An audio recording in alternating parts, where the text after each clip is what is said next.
जय हिंद कैडेट्स। आज के इस वीडियो में हम कवर करेंगे topic personality development and leadership. इस टॉपिक से जितने भी क्वेश्चन एनसीसी ABC सर्टिफिकेट में ऑलरेडी आ चुके हैं उन सभी क्वेश्चन को यहाँ पे डिस्कस करेंगे और ये मोस्ट इंपॉर्टेंट क्वेश्चन है। तो चलिए फटाफट से यहाँ पे 20 क्वेश्चन को कवर करते हैं और मैं यहाँ पे प्लेलिस्ट बना दिया हूँ, डिस्क्रिप्शन में आप देख सकते हो। उस प्लेलिस्ट को देख लो, हर टॉपिक को मैंने कवर किया हुआ है जितने भी प्रीवियस ईयर क्वेश्चन आए हुए हैं। तो चलिए आज की इस वीडियो को हम शुरू करते हैं। तो यहाँ पे पहला क्वेश्चन है, who is the leader. Leader कौन होता है? 3 नंबर में इस तरह का क्वेश्चन आपको देखने को मिलेगा।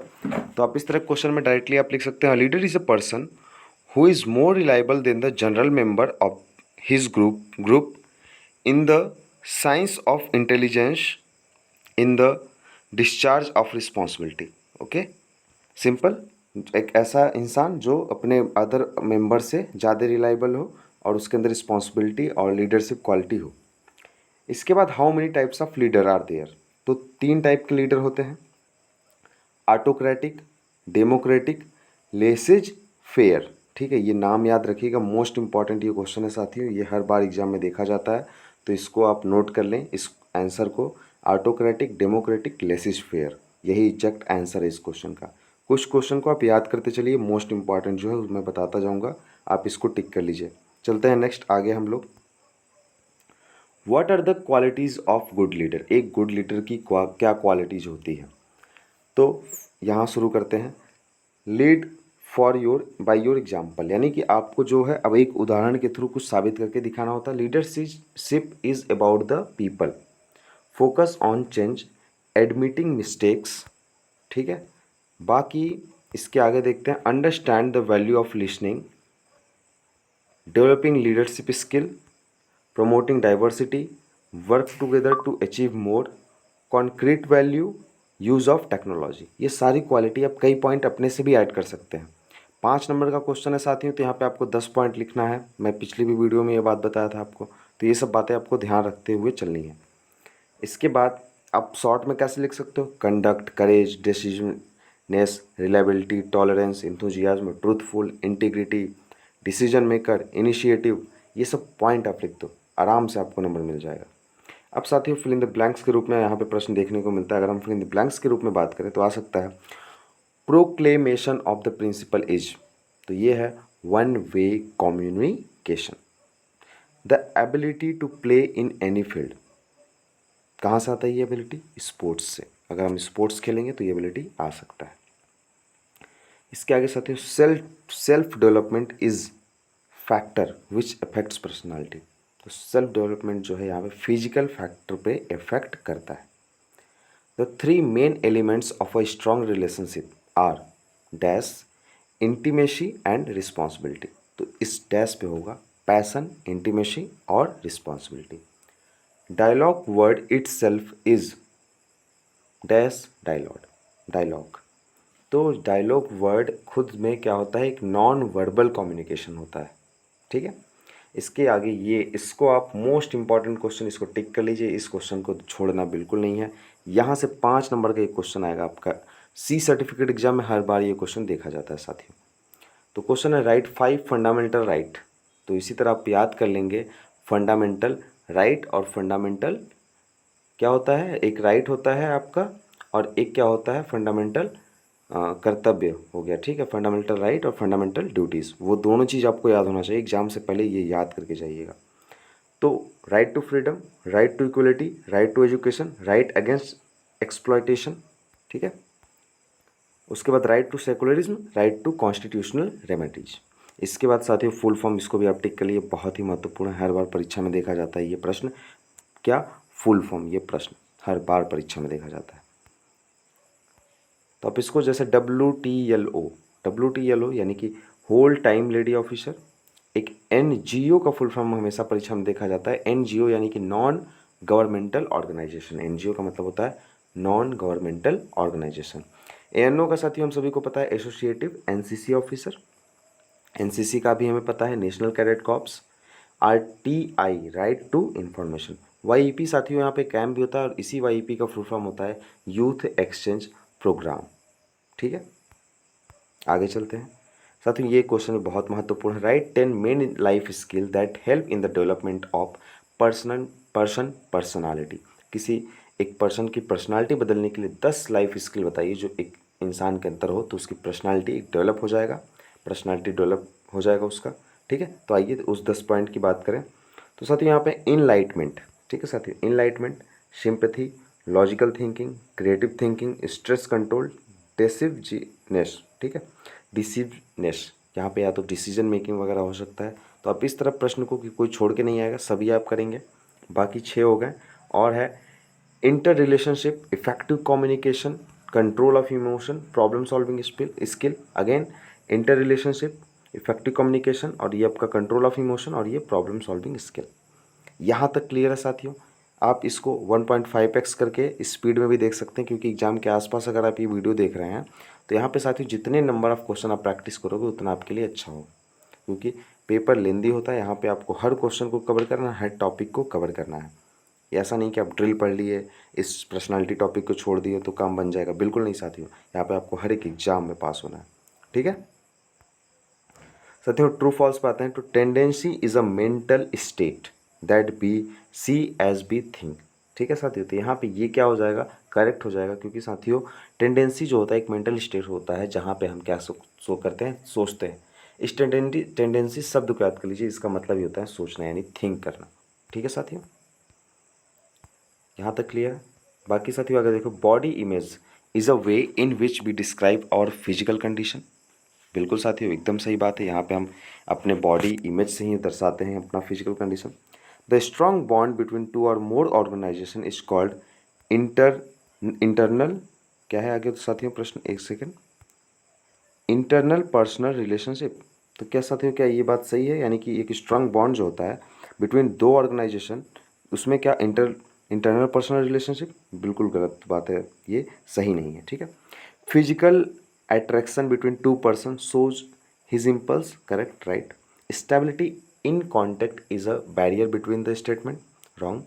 What is the contribution of NCC in development of personality? साथियों ये बहुत ही महत्वपूर्ण प्रश्न है, हमेशा ये पेपर में देखा जाता है, तो इसको आप बिल्कुल भी मिस नहीं करेंगे। ठीक है, तो साथियों एक जो एनसीसी कैडेट होता है यहाँ पे अपनी देश के लिए क्या कंट्रीब्यूशन कर सकता है अपने नेशन के लिए? तो सबसे पहले तो ये साथियों, एक एनसीसी कैडेट होने के नाते हमारा फ़र्ज भी है और ये हमें ध्यान भी देना है कि हमें अपने फ्लैग की हमेशा रिस्पेक्ट करनी है, यानी कि to respect the national flag, to obey the law and order of the country, respecting all religion and culture, respecting the elderly and women, producing a good citizen in is the main role of NCC. ठीक है साथियों, एक good citizen को produce करना ही एक NCC का role है।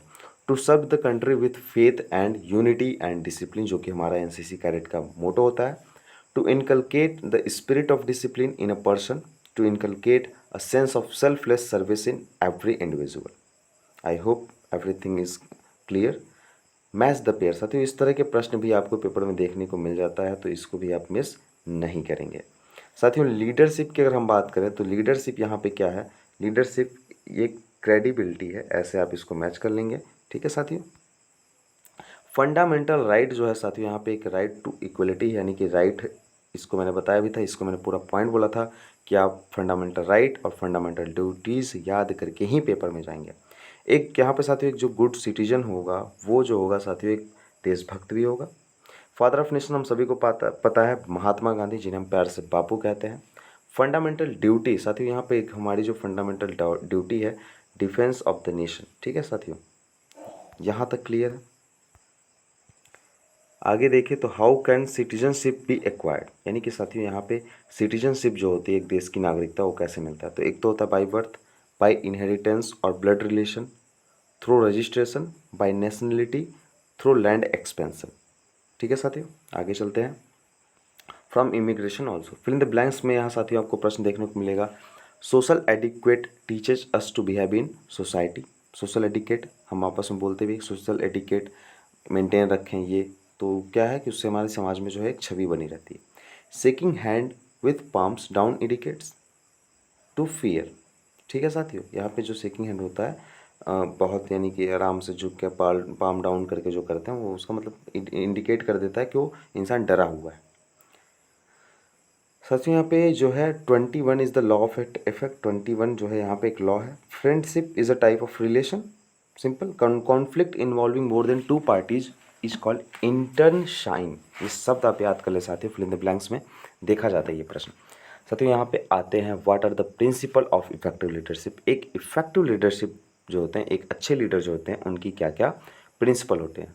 तो ये उस वही है, क्वालिटी जो होते हैं वही यहाँ पे प्रिंसिपल में आप लिख सकते हैं। ठीक है साथियों, जैसे कि decisiveness, dependency, initiative, integrative, judgement, justice, knowledge, loyalty. इस तरह आप आंसर लिखेंगे।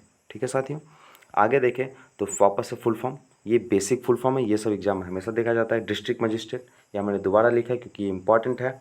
NGO यानी कि नॉन गवर्नमेंटल ऑर्गेनाइजेशन। H&H इसी तरह दिखेगा साथियों प्रश्न में, तो इसका मतलब होता है हेल्थ एंड हाइजीन। RTI पहले ही हम लोग बात कर चुके हैं, YP पे भी बात कर चुके हैं। चलिए आगे चलते हैं साथियों। एक इफेक्टिव कम्युनिकेशन के लिए हमारे पास क्या प्रिंसिपल होना चाहिए, तो ये भी बहुत इंपॉर्टेंट है। तो यहाँ पे साथियों हमारे पास होना चाहिए फाइंडिंग आउट योर ऑब्जेक्टिव। सबसे पहले तो ऑब्जेक्टिव क्लियर होना चाहिए कि हम क्या बोलने जा रहे हैं, क्या ऑब्जेक्टिव होगा उसका।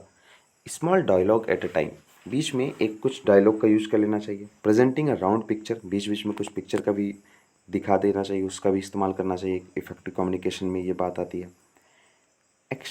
क्या है एक्सपेक्टेशन ऑफ ऑब्जेक्शन, जो हमने ऑब्जेक्शन करें उस पर क्या एक्सपेक्टेशन होगी, ये पॉइंट भी आप नोट करेंगे। Gaining credibility with your audience, यानी कि जहाँ पे क्रेडिबिलिटी का बड़ा विशेष ध्यान देंगे हम। आगे चलते हैं साथियों, वापस से fill in the blanks. Always come for the interview at least, जब हम इंटरव्यू के लिए जाते हैं साथियों 10 से 15 मिनट पहले जाते हैं।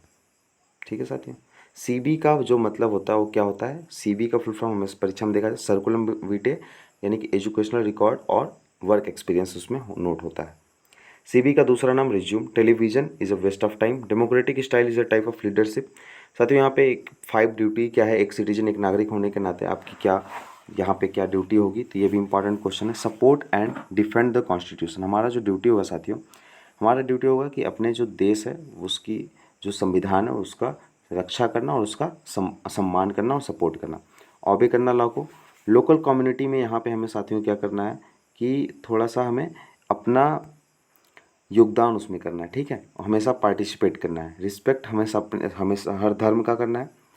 To protect the property of the country, अपने देश की जो है संपत्ति उसका कंट्रोल करना।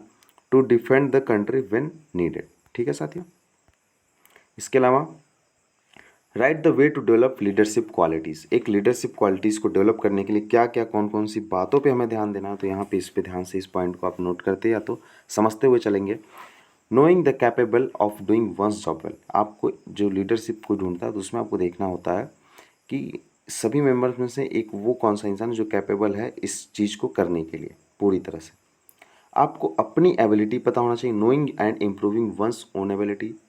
Knowing his subordinates and their sense of well-being, presenting one's ideal, giving complete information to subordinates, explaining the work, redressing and completing the work।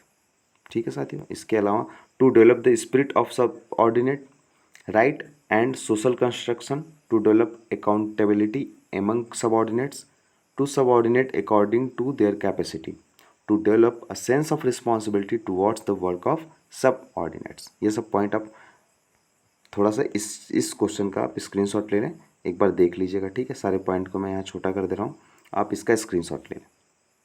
I hope साथियों कि आपने स्क्रीनशॉट ले लिया होगा, इसको बाद में देख के जाइएगा, ये क्वेश्चन इंपॉर्टेंट है इसलिए मैंने बता दिया। साथियों एक सिंपल सा क्वेश्चन इस तरह भी आ सकता है कि name the delicate parts of the body, यानी कि हमारे बॉडी के कुछ महत्वपूर्ण जो यहाँ पे डेलिकेट पार्ट्स होते हैं उसके क्या क्या नाम है।